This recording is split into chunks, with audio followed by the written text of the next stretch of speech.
જય ગૌ માતા. શ્રીજી આધ્યાત્મિક ફાર્મ, નવીનભાઈ નકુમ, ગામ વાનાવડ, તાલુકો ભાણવડ, જિલ્લો દેવભૂમિ, દ્વારકા. આજે આપણે આવ્યા છીએ બંસી ઘઉંના મારા ફાર્મ ઉપર. એમાં બંસી ઘઉંનું વાવેતર કરેલું છે. તો આમાં આપણે જોશું કે શું શું અલગ અલગ અખતરાઓ કરેલા છે. તો અહીંથી તમે જોઈ શકો છો આ ક્યારો ઘઉંનો અને આ ક્યારો ઘઉંનો લગભગ અડધા ફૂટ જેવો ઊંચા નીચો છે. આ ક્યારો ઊંચો છે, આ નીચો છે, બરોબર. આની અંદર જો મિશ્ર પાક ચણા છે બધા, બરોબર. એકાર ઘઉંની છે, એકાર ચણાની છે, તમે જોઈ શકો છો. મિશ્ર પાકમાં ચણા બધા ઘઉંમાં છે, પણ આની અંદર ખાલી બીજામૃત અને ઘનજીવામૃત બે નાખેલું નથી. આ ઘઉંની અંદર આ 3 ક્યારા છે. અહીંયા જો આથી ઊંચા નીચું દેખાશે, અહીંથી પણ ઊંચા નીચા ઘઉં દેખાશે, બરોબર. આ 3 ક્યારાની અંદર બીજામૃત અને ઘનજીવામૃત આપેલું નથી. આ ક્યારામાં બીજામૃત ઘનજીવામૃત છે, આ 3 ક્યારામાં બીજામૃત ઘનજીવામૃત આપેલું નથી, બરોબર.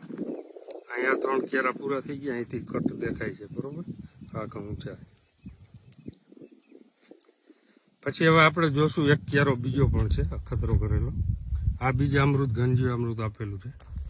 જીવામૃત બધા પાણીમાં સાથે મળે જ છે. તો અહીંયા એક ક્યારો છે અલગ, બરોબર. એમાં પણ થોડો ફેર છે. આની અંદર ખાલી બીજામૃતનો પટ આપેલો નથી. આ ઘઉંની અંદર બીજામૃતનો પટ છે, આમાં પણ છે. આમાં બીજામૃતનો બીજ સંસ્કાર નથી, બરોબર. આમાં જોઈ શકશો ઘઉંની ડુંડી પણ નાની છે, બરોબર. કોઈ પણ ડુંડી લઈ લો. ખાલી એક બીજામૃત આપેલું નથી, તો એના હિસાબે કેટલો ફેર છે આપણે આ બાજુના ક્યારામાં આવી જાય. આ ઘઉંની ડુંડી જોઈ લ્યો, આ જોઈ લ્યો, બરોબર. આ બધી ડુંડીઓ મસ્ત છે, મોટી છે, બરોબર. કોઈ પણ ડુંડી લઈ લો. ખાલી ઘઉંની અંદર આટલો ફેર છે. આ બીજામૃત ઘનજીવામૃત વાળો છે, આની અંદર ખાલી બીજામૃત આપેલું નથી આ ક્યારામાં, બરોબર. આ ક્યારામાં બધી ટ્રીટમેન્ટ છે, આગળ બધી ટ્રીટમેન્ટ છે. આ 3 ક્યારામાં બીજામૃત અને ઘનજીવામૃત બંને નથી. તો આની ડુંડી સાવ નાની છે, તમે જોઈ શકો છો, બરોબર. ડુંડીઓ સાવ નાની છે, આવી છે.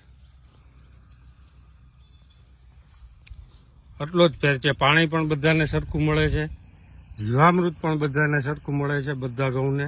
પણ ખાલી ને ખાલી આ 2 આયામો ન કરવાને કારણે આટલો ફેર છે. ઘઉંમાં પણ ઊંચા નીચેમાં જ અહીંથી અડધા ફૂટનો ફેર દેખાય છે, બરોબર. તો માંથી જોશો તો અહીંયા અડધા ફૂટનો ફેર છે.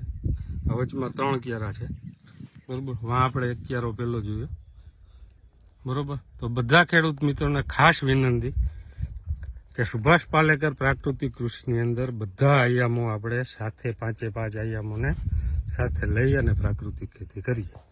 અસ્તુ. જય ગૌ માતા.